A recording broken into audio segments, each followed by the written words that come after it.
నేను మీ big TV Narsaiah తాతనే. ఇక మరి రాయదుర్గం కట్ట మీద అడుగు పెట్టుడు మీ తాత. ఇక చూస్తురు కదా, నీ దండం పెట్టి మొయ్యిలో మూత మోగుతుంది. ఇక్కడ బాగోతావో ఎట్లా ఉందో చూడు. రోడ్డు మీద చేపల చెరువు మోతాదు ఒక కుంట తయారైంది.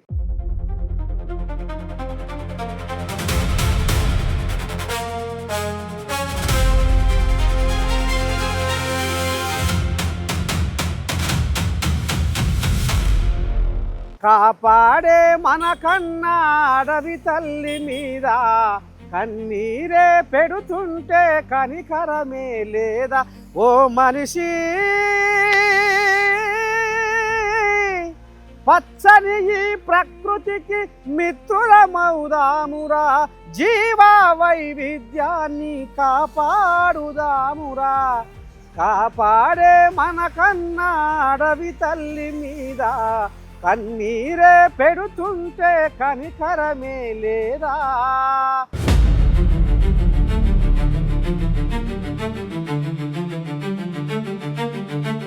ఈ మానవ జాతికి ఈ ప్రకృతి మీద కనికరం ఉన్నదా? లేదు. ఈ ప్రకృతిని సర్వనాశనం చేస్తుండు ఈ మనిషి. ఇవాళ చెరువులు కబ్జాలైనాయి, కుంటలు కబ్జాలైనాయి, నాలాలు కబ్జాలైనాయి, రోడ్లు కబ్జాలైనాయి, పార్కులు కబ్జాలైనాయి.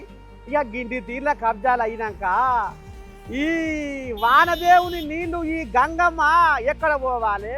ఇక ఎంత ముందో చూడూరి రాయదుర్గం గడ్డ మీద ముల్కన్ చెరువు పక్కపోయింది. ఇక మరి కొంతమంది పబ్లిక్ కూడా ఏమంటారో దీని మీద అరుచుకుందాం. మీరు చూస్తూనే ఉంటుంది బిగ్ టీవీ. ఏంది భాగవతము? భాగవతం అయితే చూడు కళ్ళకి కనపడుతుంది. ఇలా ఈ మట్టి వేసినందుకు నీళ్ళు ఆగిపోతున్నాయి, లేకపోతే నీళ్ళు ఒక్క సుక్క కూడా ఉండవు. మరి తాత నీళ్ళకు పోయే దారి ఇచ్చిపెట్టాలి కదా, మరి అవి ఎక్కడ పోవాలన్నా ఆడికి ఎరికే. మరి ఎందుకు అడ్డగడ్డ వేస్తుర్రు? ఇంతమోళ్ళు ఇట్లా ఉంటే మున్సిపాలిటీ వాళ్ళు వచ్చారు, జేసీబీ తెచ్చి మట్టి తీసిర్రు, నీళ్ళు మొత్తం పోయినాయి. కొంచెం మట్టి తీసేసినందుకు ఆయన మట్టి లారీలతో పోపించాడు, మొత్తం ఫుల్ టైట్ చేసాడు, ఇంకా ఎక్కువ పోసాడు. అమ్మా ఎవరు తాత? కొడంగల్. ఊరిక మరి ఇక్కడ పట్నం వచ్చాం కొనుగోనివి పని చేసుకోవడానికి వచ్చిన. అట్టనా? రోజు ఇదే నాని తోవా? ఇది కాదు, అతల సైడ్ కానీ ట్రాఫిక్ ఉందని ఇట్లా వచ్చిన. ఇటు పడ్డావు, మంచిగా ఉందా? మరి ఈడగా మంచిగా అనిపిస్తుందా? ఏడబ్బా ఉంది, అన్ని వేనం వాటర్ ఉన్నాయి, బండి రావడానికి ఇబ్బంది. అయితే ఇప్పుడు ఈ తప్పులన్నీ మనమే చేస్తున్నావు. నీళ్లకు మనం అడ్డం వేసాం కాబట్టి అవి మనకు అడ్డమైనవి. అంతే కదా మరి. అంతేనా? ఇది కథ. ఈ తోవ ఇట్లే ఉంటుంది ఆ రోజు అట్లే ఉంటుంది. అంతేనా? మరి ఇప్పుడు నీళ్ళ బాగోదం ఏంది? నీళ్లు ఎందుకైనా ఆగిపోయినాయి నీళ్లు. ఎందుకంటే రోడ్లు అట్లా ఉన్నాయి. అంటే ఇక్కడ రోడ్లకు ఇట్లా నీళ్ళు పోకుండా అడ్డం వేసినాడుగా, అడ్డం వేస్తేగా నీళ్ళు ఆగేది. దాన్ని నీళ్ళు పోనీకి ఏదో ఒకటి చేయాలి కదా, నీళ్ళు పోనీకి ఏదో ఒకటి చేయాలి కదా. చెయ్యలే, చేస్తలేరు, పట్టించుకోలేరు అతను. అధికారులు అంటే అధికారులు ఇక్కడ వస్తలేరా, చూస్తలేరా? మరి మడుగు చూస్తూనే ఉంటారు, రోజు ఇంకా వస్తూనే పోతూనే ఉంటారు, వాళ్ళ తిప్పాలి చూస్తూ ఉంటారు అంతే. చెరువు సంగతి ఏంది? రోడ్డు మీద చెరువు పడుతుంది. ఏం చేయాలి అన్న? అట్లా ఎంత మంచిగా చేస్తే రోడ్ మంచిగా లేదు, ఏం చేయాలి? రోడ్లు అంటే వర్షం పడలేక ఎట్లా అయింది చెప్పండి మీరు. అవునుగా. వర్షం ఎన్నాళ్ళ మరి ఇప్పుడు ఈ చెరువు కావచ్చు, మడుగు కావచ్చు? 4-5 సంవత్సరం అయిపోయింది. అంతేనా? అధికారులు ఇటంకర వస్తలేరా? అదే సంగతి, ఏం మంచిగా చేస్తలేరు ఇక్కడ వచ్చి. ఇదే బాగోతావా? మీ తవ్వ ఇదేనా ఇక రోజు?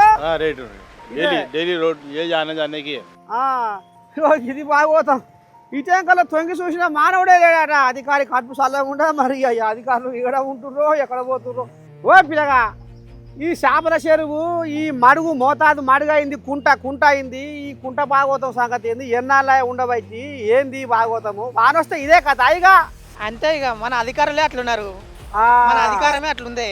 ఏం చేస్తాం చెప్పు? ఈడ ఏముందంటే ఈడ ఆడ గడ్డ మీద కూర్చొని ఒకటి ఆ ఒల తెచ్చుకొని చేపలు పట్టాలి ఈడ, అంతే. ఒకటే కాదు, హైదరాబాద్ మొత్తంలో ఏడవైనా జర్ర ఒక గంట వాన పడ్డదంటే ఈత కొట్టాలి అంతే. బండ్లకు కూడా రెక్కలు ఆడుకొని ఇప్పుడు గాలి ఎగరే టైం వచ్చింది. ఇక అటువంటి వాటికి పర్మిషన్లు ఇస్తుర్రు, మనల్ని రోడ్ల మీద వేస్తుర్రు. చూసినావా?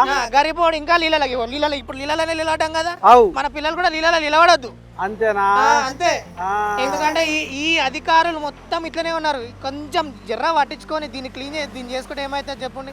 మన తెలంగాణలో డబ్బు తక్కువ ఉందా? కంపల్సరీ దీన్ని పట్టించుకుంటే ఎవడన్నా పట్టించుకుంటే అవుతుంది. ఎవడు పట్టించుకోకుండా చేయకుండా రోడ్ల మీద వదిలేస్తే మన రోడ్ల మీద పడే పరిస్థితి అయింది ఇప్పుడు. పిల్లగారి ఆంబయం అర్థమైందా మీకు? అడ్డగోలిగా ఈ ఎఫ్టీ అల్లా బఫర్ జోన్లల్లా పర్మిషన్లు ఇచ్చేది వాళ్ళే, అధికారులే, అంతేనా? అంతే మళ్ళీ ఇప్పుడు ఈ నీళ్లకు ఎక్కడ పోతాందుకు తొవ్వలేకపోతే ఆగిపోయినందుకు మరి వీటికి ఏదో ఒక మార్గం చూపించాల్సిన అధికారులు ఇంటికాడ తడిబాటు వేసుకొని పండుకుర్రాట, అంతేనా? ఇక్కడ మనం వానకు నాని చెరువులలో ఈతలు కొడుతుంటే వాళ్ళు ఎచ్చగా దుప్పట్లు కప్పుకొని ఏసీ రూమ్లో పడుకున్నారు. ఇది కథ భాగవతం. రాయదుర్గం గడ్డ మీద రెడగాబు పిడగాబు తోటి చేపల చెరువు మడుగుతామా ఇలా చేపలు వేసుకొని రేపటి మంచిగా సాదుకోవచ్చు. రాయదుర్గం గడ్డ మీద ప్రజల కోసం కొట్లాడుతున్నాడు.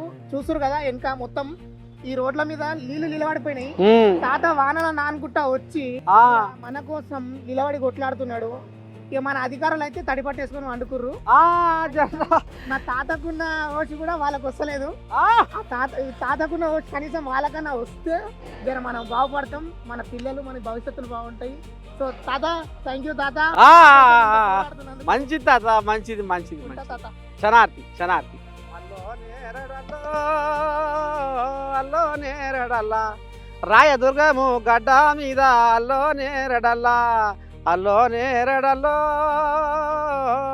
నేరడల్లా చుట్టుపక్కల జాగాలు కూడా కబ్జాలైపోయా.